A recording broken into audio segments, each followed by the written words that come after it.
Before we jump into the video, I want to apologize for this video being out later than normal. Some stuff came up over the last few days I couldn't really upload. Hopefully, I'm going to be recording 2 videos today. One will be out this afternoon, which is Sunday, January 15th. And then the other video will be up hopefully Monday, so I get the chance to record it today. Again, I apologize for it being out later. We're going to be breaking down the Flash Season 9 official trailer in this video. So we're going to watch the trailer first, and then jump right into the breakdown. Let's jump right into the trailer. You have been through a lot in 9 years, and I'm very proud of you. I call it my map book. We can see what's coming before it happens. Iris, you're gonna get pregnant in 3 months.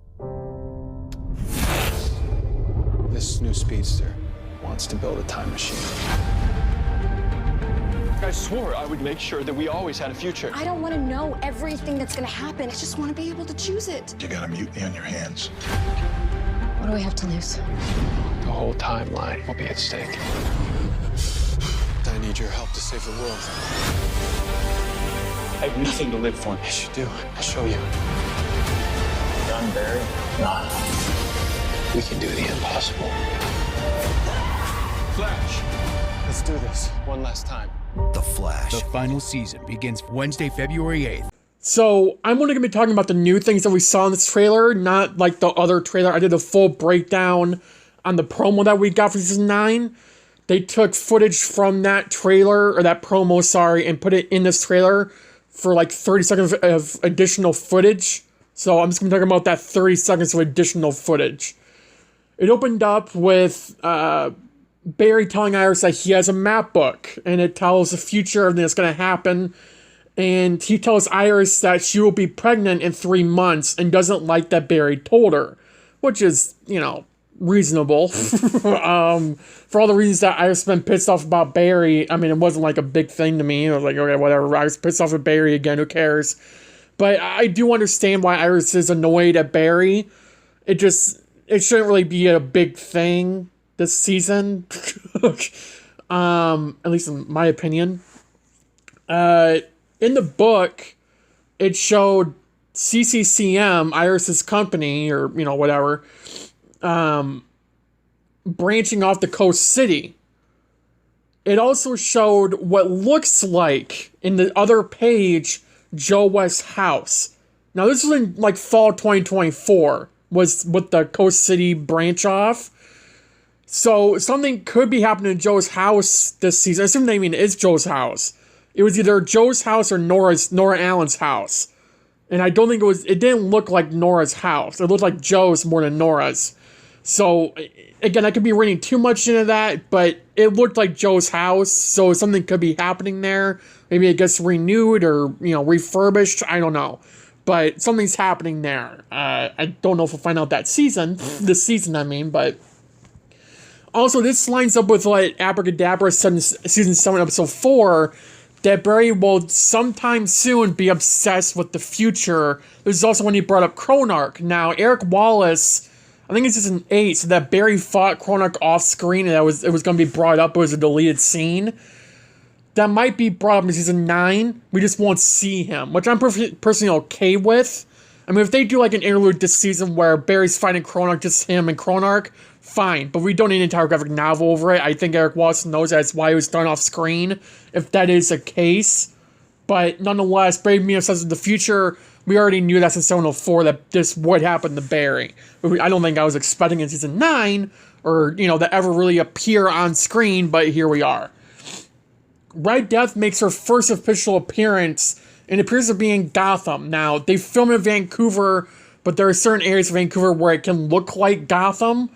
And there's a building to Batwoman's left in the screenshot that I'm showing you on your screen right now that looks like a building in Gotham. It just, you know, that kind of gothic noir feeling, it kind of feels like that. So, this something tells me that Red Death is in Gotham right now, making her way to Central City. Now, she's building a time machine, which is interesting because a time machine looks like a lot like the Cosmic Treadmill in the comics.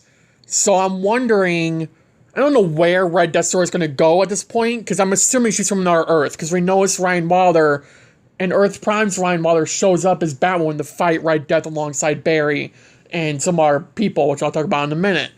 So the fact is that this is a parallel Earth's Ryan Wilder, you would assume. That is a future Ryan Wilder gets super speed, runs back in time because there's no Flash in the future, I guess, and, you know, she ends up in our time and tries to take Barry's speed. That's the only thing I can imagine. But Barry goes on to say that the entire timeline is at risk. So this makes me wonder, could this bring Thawne back? If, like, the timeline gets too messed up and they bring Eobard Thawne back, who the hell knows? There's a scene later on in the trailer where Barry's with Captain Boomerang, and he does some lightning clap move. We haven't seen that move on the show before. It was a pretty cool thing to do. Then we see the Rogues capture Barry as a Flash and have him in metacuffs tied up. In this scene are Captain Boomerang, Murmur, Rainbow Raider, the OG, when we saw Murmur in the last promo that we did, or saw, and the Fiddler are all there. Now, the Fiddler was a bus meta in the Flash Season 4, aka Izzy Bowen, that had a connection to Ralph, if you remember that. He did care for her, and then she died. And is back in Season 9 of the show. Which means this is the second bus meta brought back from the dead. Now, why is this a big deal? It's a big deal because all these bus metas died besides Ralph. We had no idea what happened to their powers and never explained it. But now, post-Crisis, there is a reason behind that, because they never died post-Crisis. Pre-Crisis, it was just a mess. That had all been set up and he couldn't fix it. Post-Crisis, Eric Wallace fixed that hellhole, and now we have all these bus metas kicking around. Now, why the Fiddler is going after Barry, I think is another question in itself, because Barry did help her. I mean, sure, she died because of Barry, right? But she would have died if it wasn't for Barry.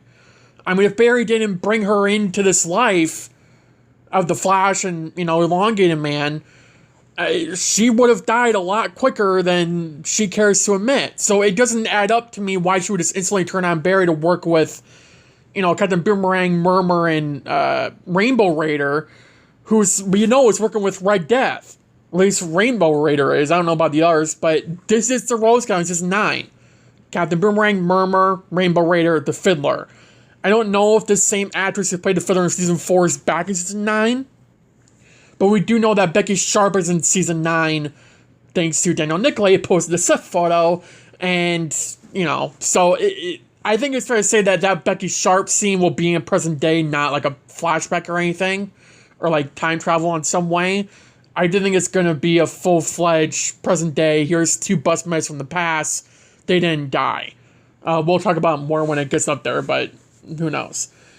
Just a little fun tidbit that I noticed in the trailer. You could hear the Season 1-2 theme song of The Flash that they kind of got away from Season 4. It was kind of nice. And you also saw the Season 1 suit. We didn't see that in the promo. Nothing big, but it's just like, it kind of makes you question. They're kind of trying to go back to basics with the show. You know, where like we have week-to-week villains like being introduced, but there's still a main plot at play. With graphic novels at play too, which I think Eric Wallace knows what he's doing. I think he's going to be able to handle it very well. You know, it's just, we need Barry to be the main focus, not Barry, Iris, and Team Flash. It needs to be Barry-centric. I've been saying it all this time. It needs to hold up. Goldface, Hotness, Harley Rathway, and Chillame are all working alongside Barry, and you can see them in the Speed Lab. Now, we don't know if Chillame will be, like, in the field with them, but we know Goldface, Hartley, and Hotness are all in the field with Barry facing Red Death alongside Batwoman. I did a full video over that. So if you don't, and there's stuff is out there. So if you didn't see it, sorry, not sorry. But I already talked about set photos. So if you're really still here not wanting spoilers for set photos, you probably should have clicked off a while ago. But it did surprise me a little bit that Chillblaine was in that scene in the Speed Lab with them. Because it makes me wonder if they're going to try to use maybe, I don't even know how, but maybe Hotness. I think that's the only one they can really use to, bring Frost back. And Chillame's just like, no, we need to bring Frost back. That's the only thing I can imagine why Chillame is even part of that scene, but we'll see it when we get there. This is like the first 3 episodes of the season, by the way. Cecile is like dying. Like you can hear her screaming, and Joe's like broken. Like he's breaking down. He's crying. So this could tie into Joe leaving in the middle of the season because we know he's on a series regular past the middle of the season. He will be leaving. So it makes me wonder if Cecile dies, that pushes Joe to leave. Because, I mean, that'd be something for Joe to leave after, The mother of one of his kids dies. I mean, it's Iris it's Iris all over again. With Joe believing that Iris's mom died, I mean, if it wasn't for Barry when his parents died, or his mom died, moving in with them, it would have been a completely different story for Joe and Iris, but mainly Joe. And Joe doesn't have that really now. I mean, he still has Barry, Iris, Wally, and Jenna, but, this would break Joe more than it did before. So you have to ask, could this be leading to Joe leaving just for a while, and then he comes back in the series finale, and, when Barry and Iris were in bed, there was a scene where some purple particles above them were, like, floating away. Those same type of particles were in a later scene when Barry's being knocked back by an explosion by Captain Boomerang. So, I'm assuming those two are connected, and I'm assuming here that that's all in the premiere, because we know the step photos that Captain Boomerang and Barry first interact in the premiere, and, Barry does get knocked back by an explosion in the premiere, and it was the same scene that we saw in step photos in the trailer. So this tells me that this is in the premiere of season 9, and this might lead to Barry having that nightmare that he had. If you remember him just like waking up, like sweating and panicking, kind of panicking, like he had a nightmare. This could be that scene in the premiere. So it's a whole thing to wonder what the hell's going on here. I was not expecting to see Red Death in this trailer. I'm glad that we did, but I was really surprised that we saw her. I think the better question is, will they be able to say that she's Red Death? Because, they got to season 5. I can't imagine why they wouldn't be able to here.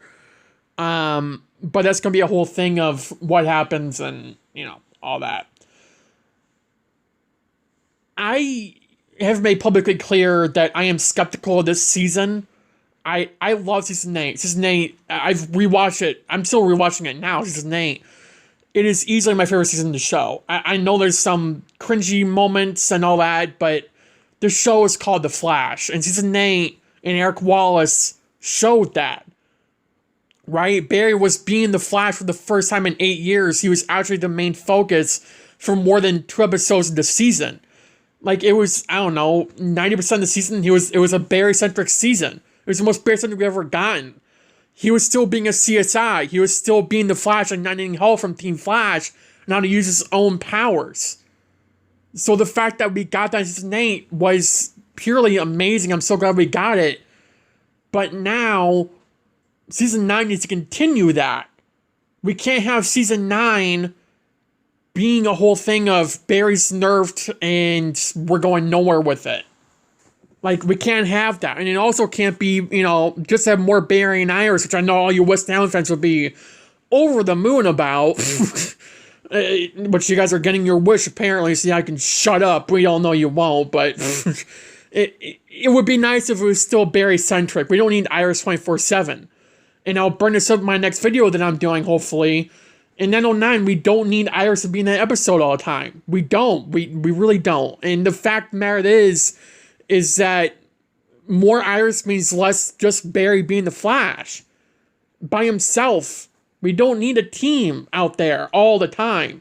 Sometimes it's okay, like with Allegra or Cecile, I get it, because they're learning, they're new heroes, they need mentors. Barry is that mentor. But we don't need him in the field 24/7 like season 7, season 6, 5, 4, 3, 2, and 1. We don't. Season 8 got away from that. Season 9 needs to continue that. And Barry can do stuff on his own. He knows that. He should know that, unless they nerfed him, which I'd be somewhat surprised if they did. Now, Barry being captured in the scene with the Rose, like Captain Boomerang, Murmur, Rainbow Raider, and the Fiddler. Someone brought up how they could be nerfing Barry just to get him captured. From set photos, I don't think that's the case. I think the case is that Rainbow Raider catches Barry off guard with Red Death being involved, and then hears everyone else. That or Barry gets whammied twice by Rainbow Raider, which I think after the first time it would be, okay, you know, it's like going to be not a lazy scene, but it's just going to be written for plot reasons. But, you know, I have faith that Eric Wallace knows what he's doing in that scene where Barry's captures in 903, where Red Death is involved with Rainbow Raider and Red Death. Or at least 904, 903, somewhere around there. That's what I'm assuming, just based off set photos. Because we do know Rainbow Raider and Red Death do work together to take down Barry. Whether or not that kills him, or just ties him up to leave him up to the rogues, who the hell knows. But those two are working together on some level this season in the first few episodes. I don't know if we're going to see Red Death in like the premiere in 902. Who the hell knows where any of that is actually going. But that is what we're going to be seeing as it all continues to, you know, really just go on. So, again, who knows? But, yeah. Thanks for watching the video. Have a good day. Have a good night. Stay safe. And I'll see you guys in the next video. Bye, guys.